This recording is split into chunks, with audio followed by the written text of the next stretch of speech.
That was intentional. No, Yo. now we're all good. Everyone's good. Everyone should be able to talk now. There we go. Now pledge allegiance led by Councilmember Palumbi.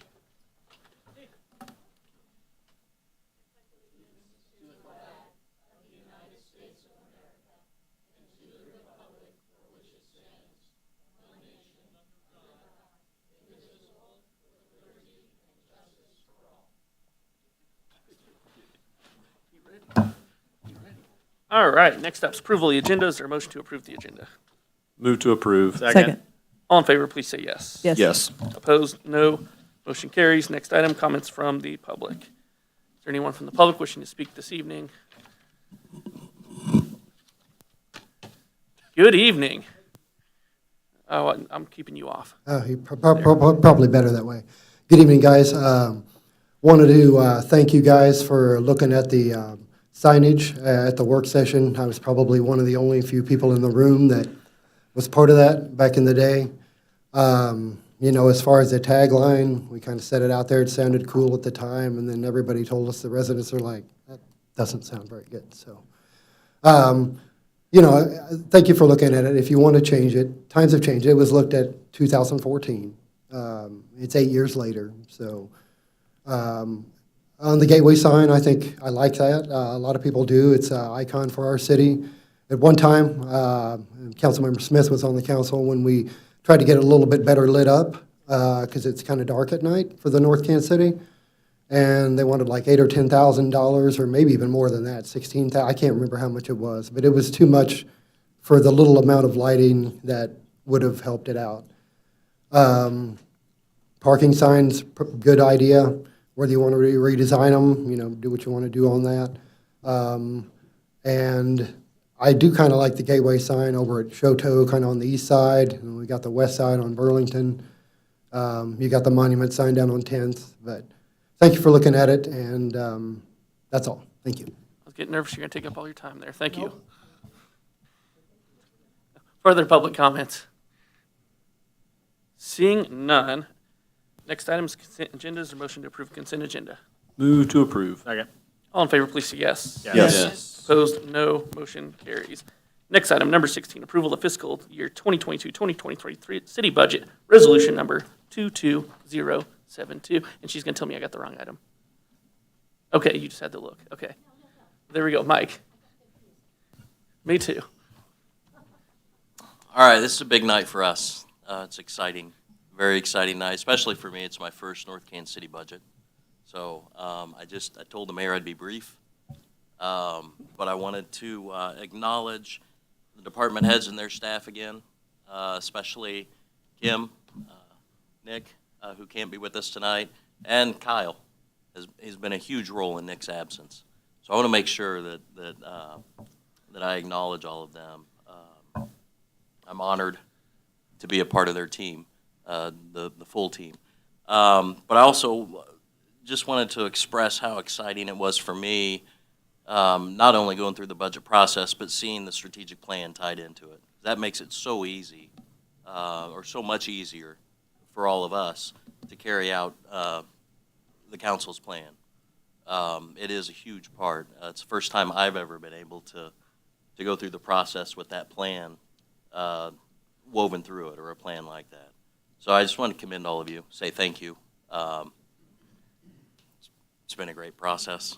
I hate to say I'm looking forward to next spring.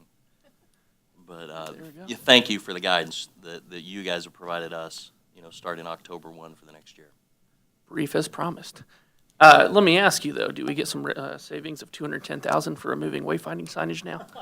Based on this? I thought about that during the work session. Oh, I thought and my advice I'm trying to shore up that budget right now. would be leaving that as it is, knowing that it's there, whatever the council decides to do with that, but as it is right now, adopting the budget as proposed. Okay. Well, certainly thank you. Thank you all staff for putting together a budget. Budget's certainly a reflection of your priorities, and I think we're showing that even more this year by really tying in the strategic plan items, as you said. Further questions, comments from council? Move to approve. Second. All right, all in favor, please say yes. Yes. Yes. Opposed? No. We have passed the budget. Item number 17, contract for banking services with Commerce Bank. Bill number 7706, ordinance number 9503. It doesn't say who's getting this. Who's getting this one? Are we going straight to? Want to start out with? This is well orchestrated. This is, it was mentioned prior, earlier in August. We've been waiting to align everything between the city and the hospital and Commerce. I think it was explained a little while back that we're tied together statutorily, have to use the same bank, or the hospital has to use the bank that we use. Bids were let, RFPs were put out, and staff, looked at those RFPs with the help of the hospital and have recommended Commerce Bank as our bank. Like I said, we've been waiting on this, but we're glad to get to this point. It begins October 1, I believe. So we're getting close to switching over, and it's not only us switching over, but the hospital switching over as well. It's quite a bit moving everything from one bank to another. Our recommendation tonight is to go with Commerce Bank. That's a fantastic recommendation. Thank you. They're Any here. council member comments? Seeing none. Oh, we need a first reading on this one. That's Amy. So unless someone else is going to take Amy's role tonight. Yeah, we got to start training out some other people up here. Did we already say first reading? First reading. Second. All in favor, please say yes. Yes. Yes. Opposed, no. Motion carries. There, keeping you on your toes.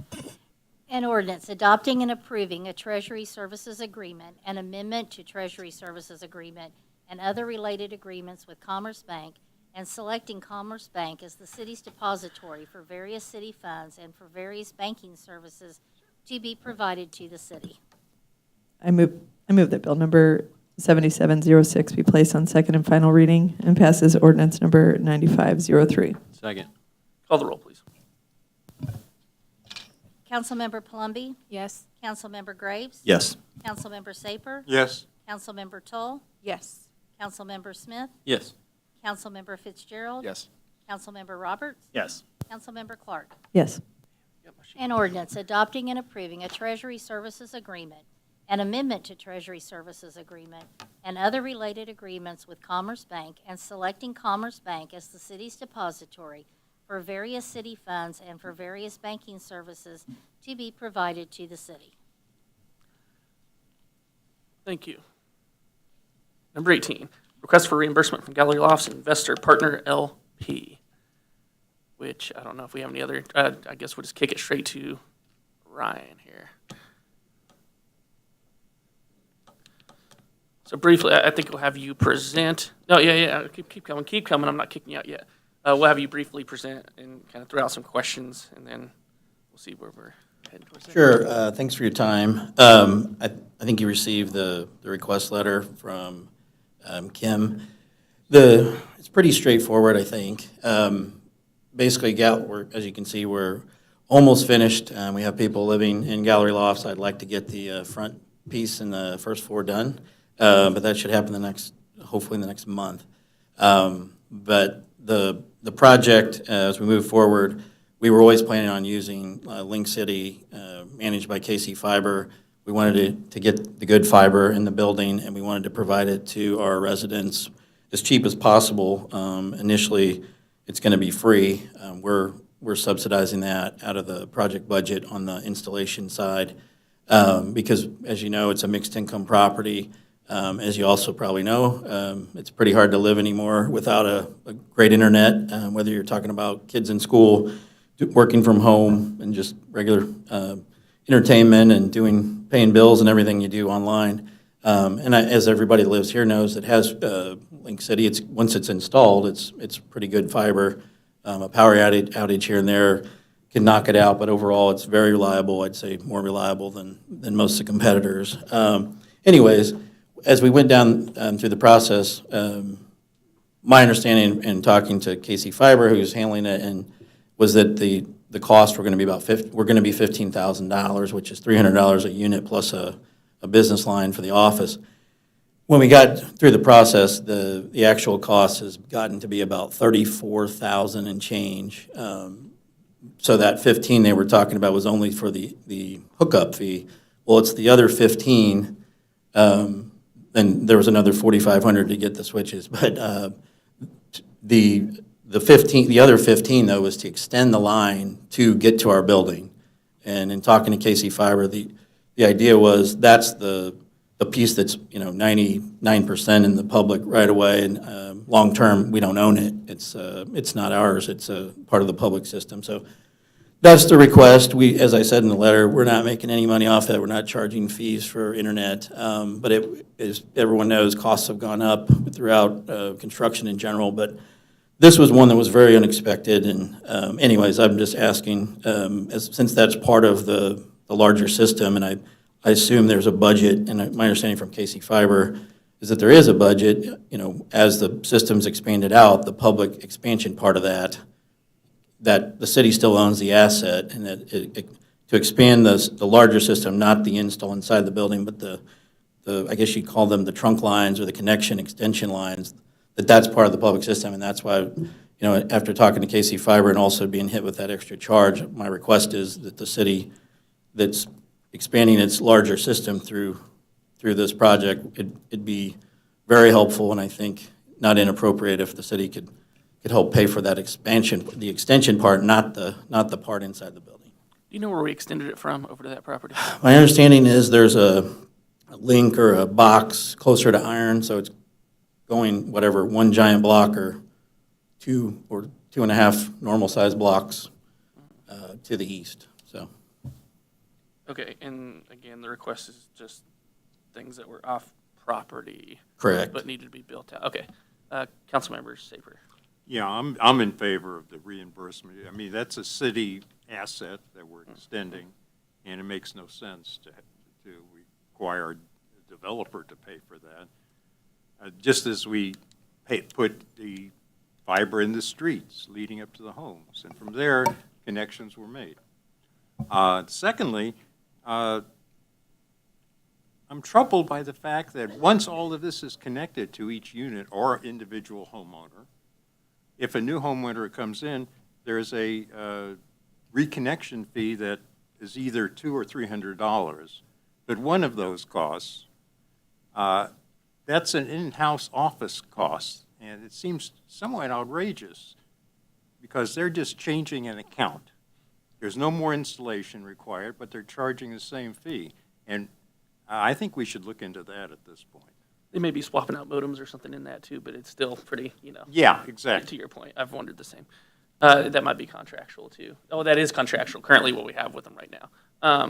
Councilmember Roberts, and then Smith. So I have a couple things.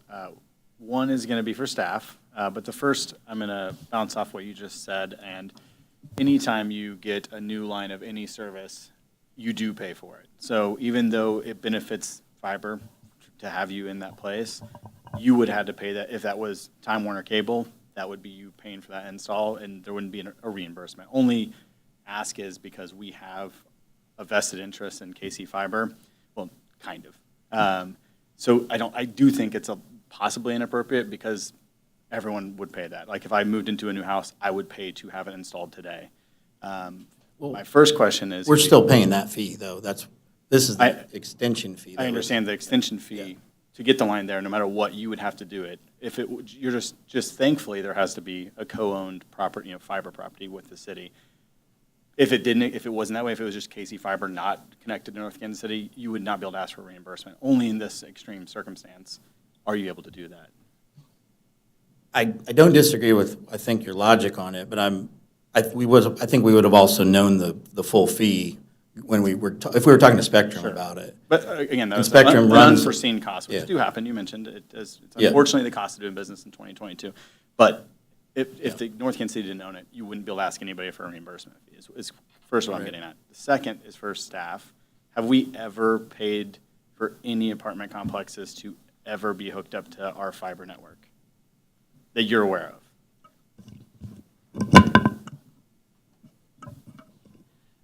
Could you say, I'm sorry, I was looking at something this- else. I apologize, Councilman. No problem. Has the city of North Kansas City ever paid to connect fiber to their apartments? Not that I'm aware of.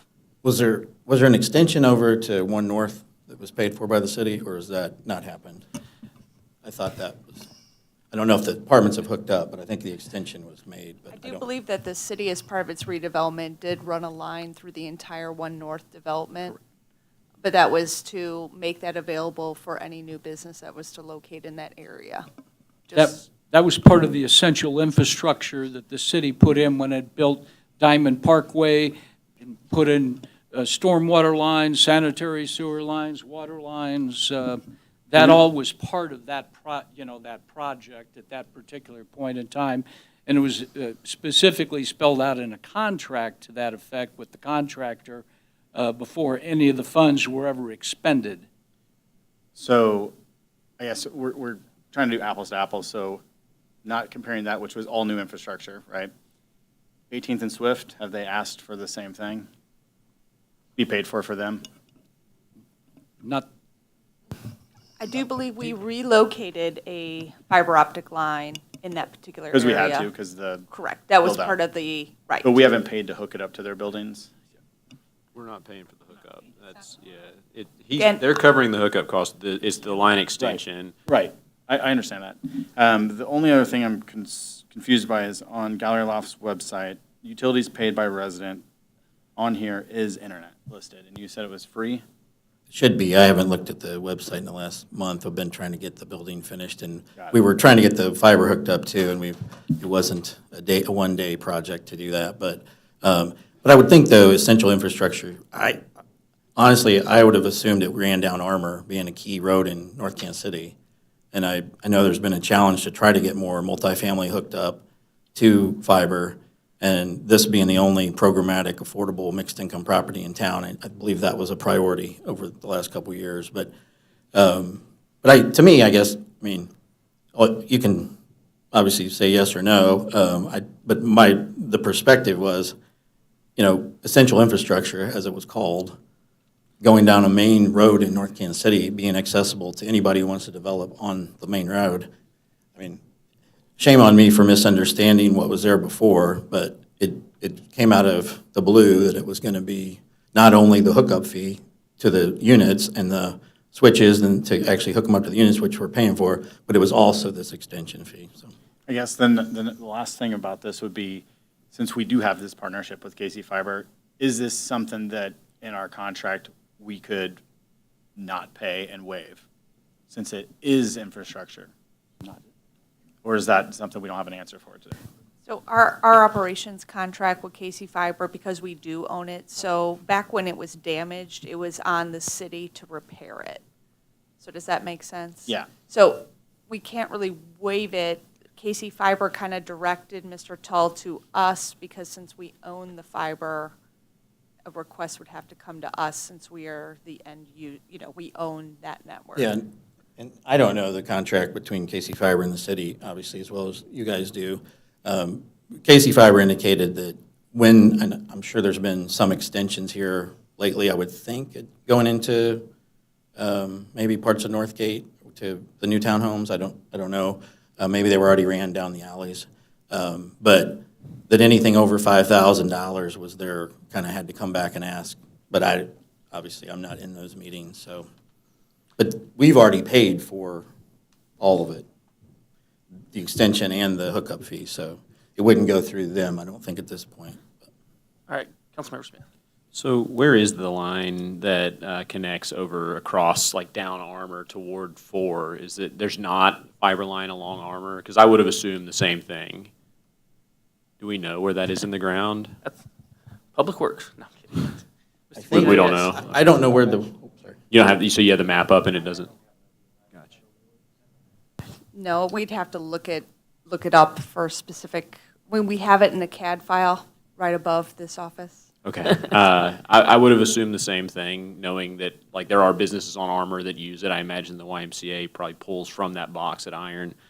So when you talked with KC Fiber to get the quote, did they just, like, gave you the install cost but didn't mention any of this Yeah, I mean, it was, like I said, I mean, I guess I should have pushed more for it, but that was the number that was always talked about until we got to installing. And then it was, oh, by the way, you're, Gotcha. here's another invoice for your, I mean, it's like, no, that was for the extension, and then Yeah, I mean, because this is unfortunate, and I want to make sure in the future, if there's a similar request, that Casey Fiber gives the full number to the developer so they can plan correctly. So that brings me to my third question. Tom, we've had a similar request come from Ryan on a different issue that we were not legally allowed to fund. Does this fall under that same kind of thing, or do we know? Yes, it actually does. There's a specific state statute. Number one, we don't have a contract that called for us to bring that in to from wherever the location is, okay? That would not be unusual to have that up front, no question at all, that, well, you don't bring it, close to here, we have to go all the way down to Iron. Is that something you would be willing to consider doing? In this particular case, the work's already been done, the expenses have been incurred, and the state statute specifically says that no city can enter into a contract, and I'm going to skip down a lot of the language, and one of the main things is, it specifically said, nor unless such contract be made upon a consideration wholly to be performed or executed subsequent to the making of the contract. Okay? And what we're asking here, that would be the reimbursement of funds is not allowed. We've run into this is not the first time. We've run into this a number of times. Some contractor with the city does some work beyond the scope, doesn't get a change order, says it needs to be done, and then we don't have the legal ability to pay that. Same with an engineer. We had that very problem with an engineer not that many years ago where they already did the work. Right. Okay? And then they came and asked for the money, and we don't have the ability to do that. That's not me, and there are cases that talk about that. Look, I'm not unsympathetic, and I've worked with Mr. Toll a number of years on a number of things, but this is asking for a reimbursement of an expense that's already been paid. Okay? Now, if there's some other mechanism to do this, I'll be certainly happy to take a look at it, but taking city funds and paying it, I don't believe you can legally do it at this stage. Councilmember Smith. Does it matter that the contractor who did the work is basically us working through a third party? Because we control the network, right? So is there a workaround on that where it's Yeah. us contracting out the work? But even KC Fiber is supposed to let us know before it goes and does something like that. Right. If they expect to be reimbursed. And this is what I want to not have happen in the future for a number of reasons, because we will have more projects coming online. I don't know when, but I also don't want to have, this expectation that we will build out the fiber lines to anybody who is going to develop. But in this case, if Casey Fiber didn't give them the number, that's an unfair expectation. And then we have a contract with Casey Fiber, I believe, that says we share in losses up to X number of dollars. Is there a workaround on that side that could make this right? Because I think it's a mistake that they didn't get the number they asked for. And that's kind of not fair. But I also don't want to build in an expectation that the next apartments also get a line of fiber built out to wherever they happen to be. So I don't know if we can do Should that without we- opening Pandora's box. Should we be opposed to that, though? I mean, it is considered critical infrastructure. these Well, if it's days. critical infrastructure, I mean, if we're redeveloping an entire area, but if we're chewing up parts of the street, I mean, there are other internet options that can bring fiber to those developments. And I don't know, I don't want to open that Pandora's box, but I also think it's unfair that he didn't get the number he asked for. Yeah, that was a from our different point. contract. Yeah. And then the last piece of it is the possibility for ARPA funds, which I've heard whispered about. Do we know that at all that could cover this? I'm so glad you asked. So we did receive two, in fact, we just received our second tranche for ARPA. ARPA does have some designation for build-out of broadband. Now, there's still the legal question that Mr. Barzee brings about reimbursement. However, I do wonder if the city council was so inclined to direct staff to look into that. Again, we have some point of time conflicts, meaning we didn't receive final interim, or we had interim direction, but we didn't receive final direction on how ARPA monies could be actually spended until March of this year. So Mr. Toll couldn't have even come to us because we didn't even know if we could spend ARPA funding on expansion of a broadband network. We do know that now. So we do have some complication of timeline and some legal review that would need to be done. However, ARPA funding does have a large designation for broadband build-out, specifically what's called the missing middle, which is exactly what we're discussing right now. I would need direction.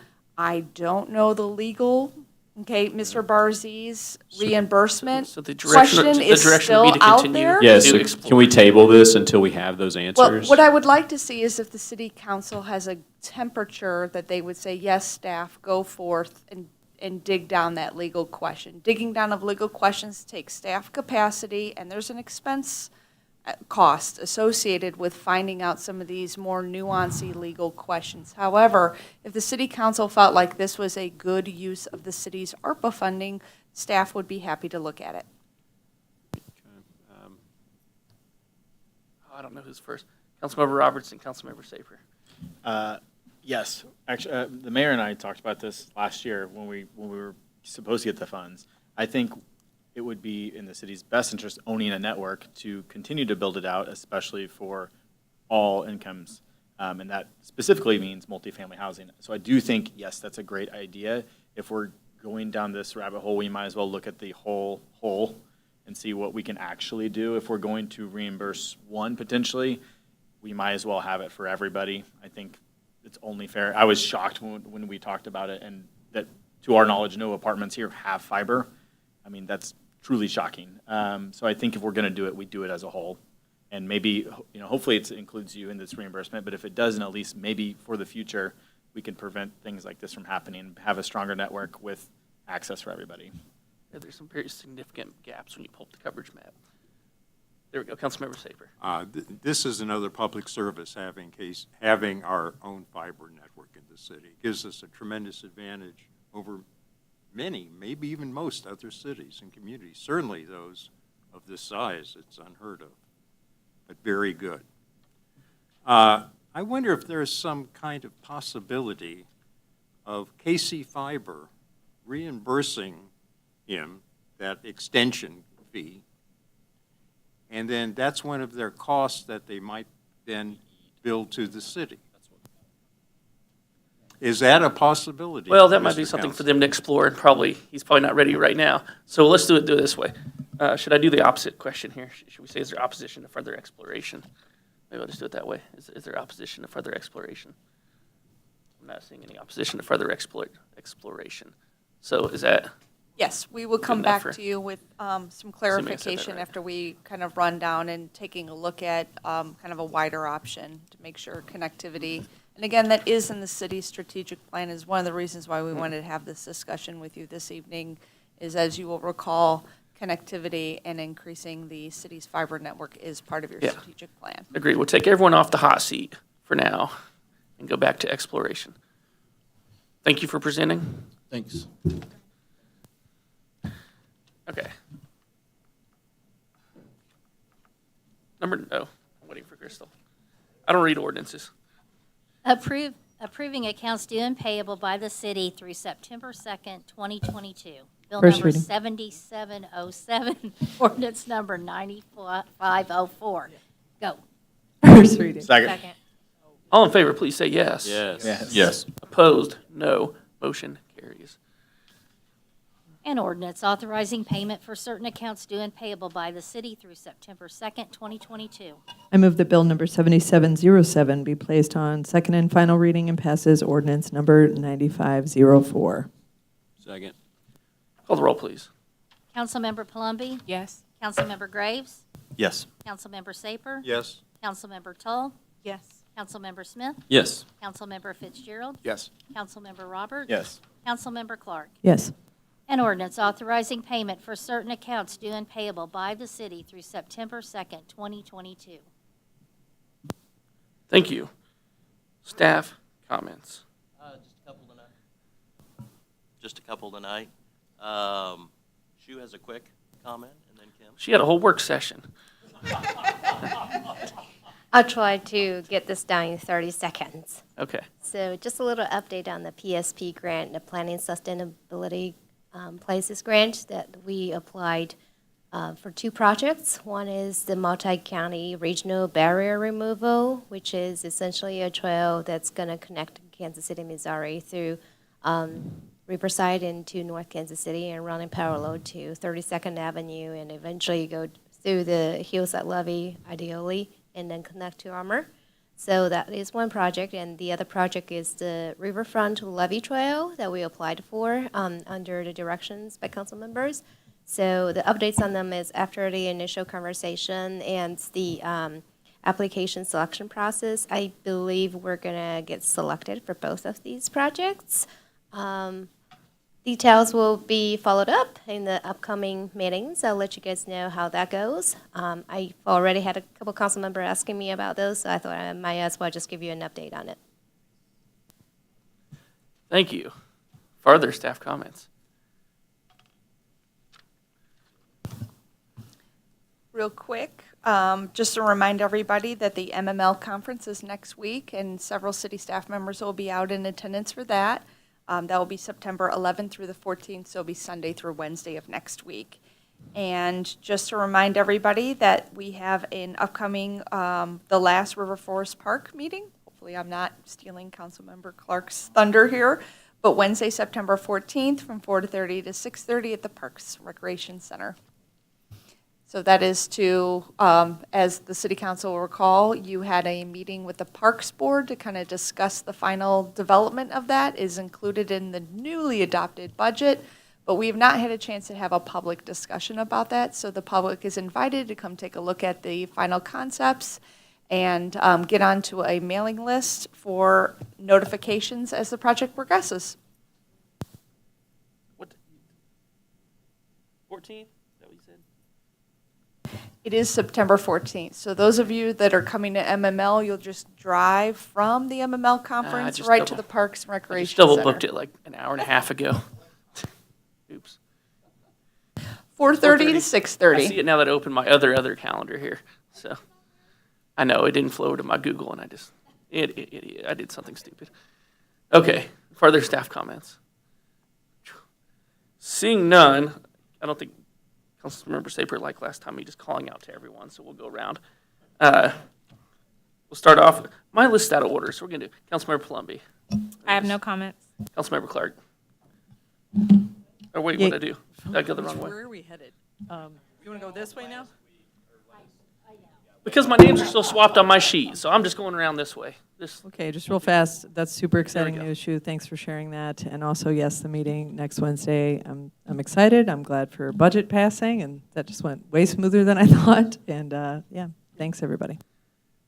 Councilmember Roberts. Good job there, Ray. You did a great job tonight. Councilmember Fitzgerald. The bike lane grants are exciting to hear, and just thanks to the staff for getting through the whole budget process. Councilmember Smith. Councilmember Saper. I don't know why. I've read the sheet still. Councilmember Toll. Councilmember Toll. Okay, I was going to say, I am still here. Shoot, very exciting news. I wanted to give a shout out to staff. We had a field trip, Briarcliff came. It was a lot of fun. Kim is amazing. Kyle was the prize guy. Everybody loved Kyle. Lots of people showed up. We had the police department, some of the questions asked. We found out sometimes cops really do eat donuts, so that was exciting.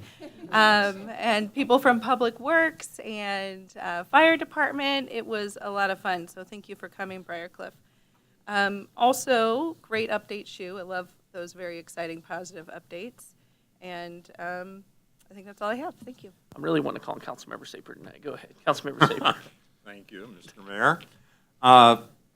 Yeah, tonight was a good illustration of we need to have respect for master plans, what previous councils have done, and what's happened in the past. But as times change and events change, and new information comes forward, we have to be able to adjust and make changes and not be frozen in the past. And if something has demonstrated over time to be foolish, unreasonable, not a good idea, we need to be able to move on and change it and not feel that we're somehow violating what some other council has done or what some master plan has written in it. We need to use common sense sometimes. Thank you, Councilmember Graves. I like talking, so I'll make up for all the no comments. I want to echo Councilmember Toll's comments about Kyle. I think that we should carve out a role somehow in the city for Kyle. I would hate to lose him to another city. He's an all-star. Secondly, this is kind of a question, I guess. If you guys remember, last year we had an event that was, Snake Saturday was canceled. We had Spooky Saturday, something like that. And it was awesome. And I remember at the time we kind of chatted about, should we do this again? I haven't heard anything. Like, or is this a thing? Are we not doing that again? Remember that? We trick-or-treated down Swift Avenue. I never heard Anybody? anything further from Northland Festivals on that, and I think that'd be. I mean, it is. Does anyone, unless, I don't know, Zach was waving his hand, everyone's waving hands. Someone knows something? There we go.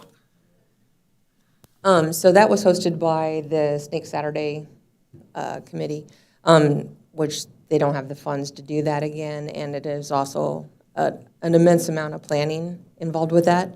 However, Parks and Recreation will be having a trunk or treat on October 28th at Mackin Park, so trying to create a smaller event, but a safe place for kids to trick or treat.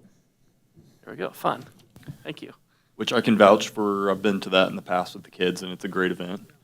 And thirdly, on my list, this is redundant, keep bringing this up, but we're at the unveiling of Diamond One, many of us, the other day. It's a beautiful new ballpark. I did see someone driving a golf cart around, and there were not, believe it or not, there were not dead bodies on the ground. Nobody was harmed in the process. And again, I mean, every meeting I bring this up, like golf carts are being used around the city illegally. We don't have an ordinance allowing it. Please, I don't know, for the love of Henry Hornet, can we please legalize golf carts? It's not reinventing the wheel. Can we please just copy what Riverside is doing? And then fourth on the list, just to wrap this up, on the ballot this November, the state of Missouri is voting to decriminalize recreational marijuana. We talked about this as a council, and I feel like it would pass if we repealed our current recreational marijuana prohibition, or even changed it from an arrestable offense to a ticketable offense. Because here's something that I don't think you guys have thought about, and I would be interested in talking either sometime with Mr. Barzee about this. But what happens if in November the state votes to repeal, outlawing recreational use, and we still have a local ordinance that's in direct conflict with the state ordinance? And then we're going to become this weird town where people are getting handcuffed for recreationally using small, tiny amounts of marijuana. If you're following this conversation at home, believe it or not, here in North Kansas City, if you even have a speck of marijuana on you, you will be handcuffed and arrested. It's not like in Kansas City where the police officers make sure that you have less than an ounce and tell you to have a nice day. So I think it's an outdated ordinance, and we're about to probably be in direct conflict with the state on that regard. So I think we should be proactive and go ahead and just get rid of it now. Thank you. I will say the golf carts is on the pending list here, so it will be coming up at some point again with an initial, say, set of rules to consider. What's that leave? Just me? Nothing. There we go. Nothing. Do we still need both executive sessions? I forgot to clarify this. Ooh, everyone's lucky day here. Which one do we not need? 23 or 24? 24. All right, so now we got number 23. Consideration of request to hold and recess into an executive session is requested by the city administrator to be held on this date on a real estate matter pursuant to Missouri Revised Statute 610-0212. Move to approve. Second. Call the roll, please. Councilmember Columbia? Yes. Councilmember Graves? Yes. Councilmember Saper? Yes. Councilmember Toll? Yes. Councilmember Smith? Yes. Councilmember Fitzgerald? Yes. Councilmember Roberts? Yes. Councilmember Clark? Yes. With that, we are done doing number 24, and for everyone watching at home, the live feed on YouTube and Channel 2 will cut off here shortly. There'll be no further public business or public votes taken this evening. Thank you.